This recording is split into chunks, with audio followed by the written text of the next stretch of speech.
Triple trading company எங்களிடம் பாக்கு மட்டை தயாரிக்கும் மிஷின் கிடைக்கும். அதற்கான ரா மெட்டீரியல்ஸையும் வருடம் முழுதும் நாங்களே சப்ளை செய்து வருகிறோம். நீங்கள் செய்யும் தட்டுகளை நாங்களே எடுத்துக்கொள்கிறோம். அதற்கான லோன் வசதியும் செய்து தருகிறோம். இன்றைக்கி நம்ம பார்க்க போகிற செலிப்ரிட்டி மௌனம் பேசுதே சீரியலோட ஹீரோவான சிவாவை பற்றி தான். இவங்களை பற்றின ஃபுல் டீட்டெயில்ஸ் தெரிஞ்சுக்கிறதுக்கு முன்னாடி சேனலை சப்ஸ்கிரைப் பண்ணாதவங்க மறக்காமல் சப்ஸ்கிரைப் பண்ணிக்கோங்க. அப்போ தான் நாங்கள் போடுற வீடியோஸ் உங்களுக்கு நோட்டிஃபிகேஷனாக வரும். வாங்க வீடியோக்குள்ளே போகலாம். சிவாவுக்கு இப்போ பேராக இருக்கிறது துளசி. இந்த துளசிங்கிற ரோலில் முன்னாடி ஜோவிகா அவர்கள் நடிச்சிருந்தாங்க. இப்போது அவங்க ஒரு சில காரணங்கள்னால கொஞ்ச நாளைக்கு முன்னாடி குவிட் பண்ணிக்கிட்டாங்க. இப்போது அவங்களுக்கு பதிலாக வேற ஒருத்தவங்க நடிக்கிறாங்க. ஸோ சிவாங்கிற இந்த ரோலில் நடிக்கிறவங்கள நம்ம நிறைய படங்களில் பார்த்துருக்கலாம். இவரோட உண்மையான பெயர் அசோக் குமார். இவரோட அப்பா பேர் பாலகிருஷ்ணன், அம்மா பேர் ராதா. அவங்க ரீசண்டாக இப்போ தான் 2022 இறந்தாங்க. அதுக்கு முன்னாடி அவங்க அப்பாவும் இறந்துட்டாங்க.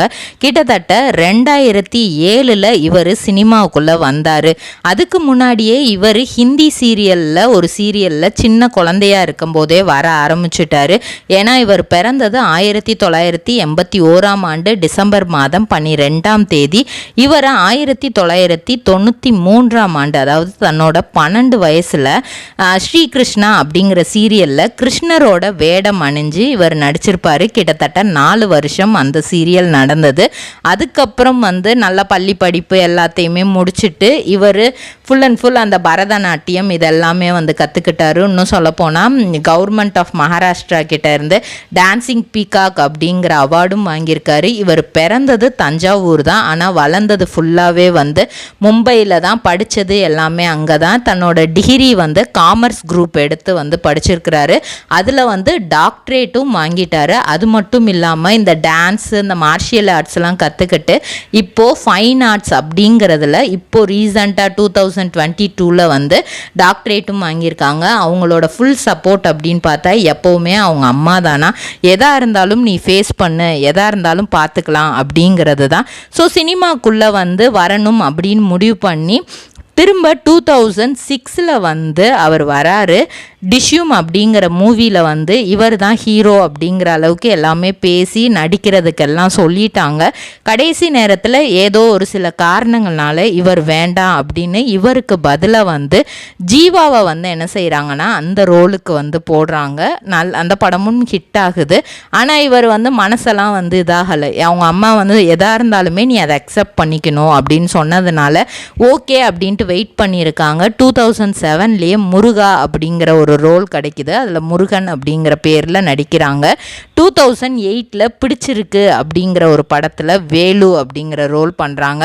அந்த டைம்லேயே மலையாளம் மூவியில் முல்லா அப்படிங்கிற ஒரு மூவியில் ஒரு சாங்குக்கு மட்டும் ஸ்பெஷல் அப்பியரன்ஸுக்கு வராரு. அதுக்கப்புறம் கோழி கூவுது அப்படிங்கிற படம் 2012 2013 வெட்கத்தை கேட்டால் என்ன தருவாய், 2014 காதல் சொல்ல ஆசை அப்படிங்கிற படத்தில் மகேஷ் அப்படிங்கிற ரோல்லாம் பண்ணுறாரு. அதுக்கப்புறம் 2015 தெலுங்குல காக்கி அப்படிங்கிற ரோல். ஏன்னா தெலுங்குல நடிக்கிறதெல்லாம் இவருக்கு ரொம்ப ஈஸியாக தான் இருந்தது. காக்கி அப்படிங்கிற இது படத்தில் கார்த்திக் அப்படிங்கிற ரோல் பண்ணாங்க. அதே படத்தை 2017 தமிழில் டப்பிங் பண்ணுறாங்க. ஆபத்தின் அறிகுறி அப்படின்ட்டு அதுலேயும் கார்த்திக்குங்கிற ரோல்லையே நடிக்கிறாரு. 2016 இன்பிட்வீன் இந்த 1 இயரில் இவருக்கு மார்ச் 19 சரண்யா அப்படிங்கிறவங்களோட திருமணம் நடக்குது. அதுக்கப்புறம் 2017 இந்த டப்பிங் மூவி நடிச்சுட்டு 2019 ஆல்ரெடி ஃபேமஸான சித்திரம் பேசுதடை மூவியோட பார்ட் 2 அதாவது சீசன் 2 எடுக்கிறாங்க. அதுலேயும் நடிக்கிறாரு. அதுக்கப்புறம் கேங் ஆஃப் மெட்ராஸ் அப்படிங்கிற படத்தில் இப்ராஹிம் அப்படிங்கிற ரோல் பண்ணுறாரு. 2019 ஆகஸ்ட் 17 ஜோவிகா அப்படிங்கிற பொண்ணு பிறக்கிறாங்க. 2020 உனக்குத்தானே அப்படிங்கிற மூவி மலையாள மூவி அது பண்ணுறாரு. 2021 ஒரு க்ரைம் சீரீஸ் குருதி காலம் அப்படிங்கிறத அதுலேயும் ப்ளே பண்ணுறாரு. 2022 விடியாத இரவு ஒன்று வேண்டும் அப்படிங்கிற படத்தில் கதிர் அப்படிங்கிற ரோல் பண்ணுறாரு. அதிலே பெஸ்டி மாயத்திரை இப்படின்னு அந்த இயரில் ஒரு 2-3 படம் வருது. 2023 விழித்தெழு அப்படிங்கிற ஒரு படம், அதில் சிவகுமார் அப்படிங்கிற ரோல் பண்ணுறாரு. 2024 இமெயில் மாயா புத்தகம் மாய புத்தகம் இப்படிங்கிற படம்லாம் வருது, அதுலேயும் நடிக்கிறாரு. தெற்கத்தி வீரன் அப்படிங்கிற படத்தில் வந்து வசந்த் அப்படின்னு நடிக்கிறாரு. 2025 இப்போ வந்து லாரான்ற படம் நடித்து முடிச்சிருக்காரு. அதோட ஃபஸ்ட்டு லுக்கு வந்து நம்ம சத்யராஜ் அவர்கள் தான் வந்து வெளியிட்டாங்க. மஹரூப் அப்படிங்கிற ரோல் பண்ணியிருப்பார். கண்டனத்தில் வந்து சாம்பவி யுகே யுகே அப்படிங்கிற ஒரு சீரியல்லையுமே வந்து நடிச்சிருப்பார்.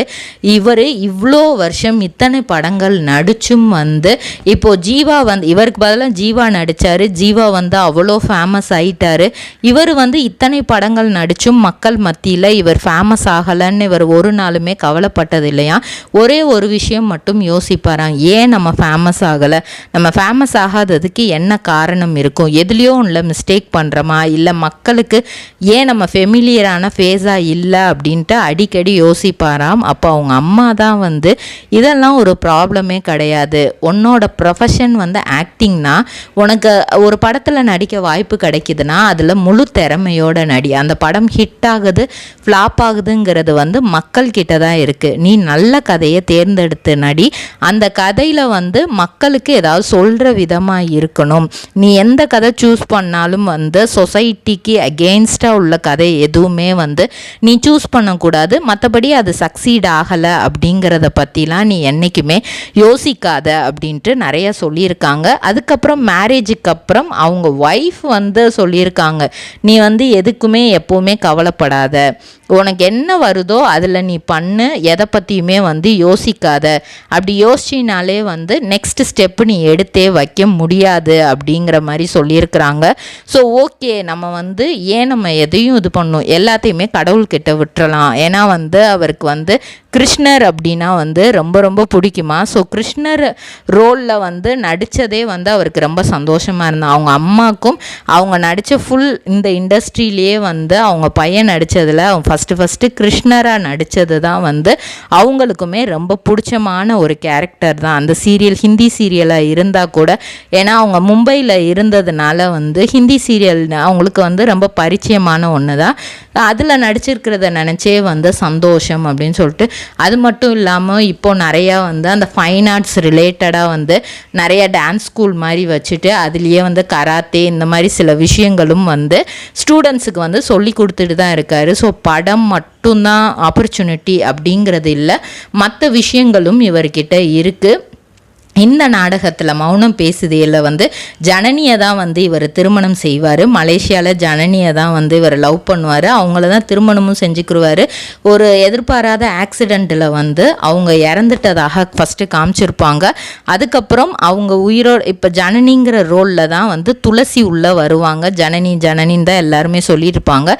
அப்புறம் ரீசண்டாக தான் எல்லாருக்கும் அந்த உண்மை தெரிய ஆரம்பிச்சு அவங்க லவர் ஜனனியும் இப்போ வந்து வந்துட்டாங்க.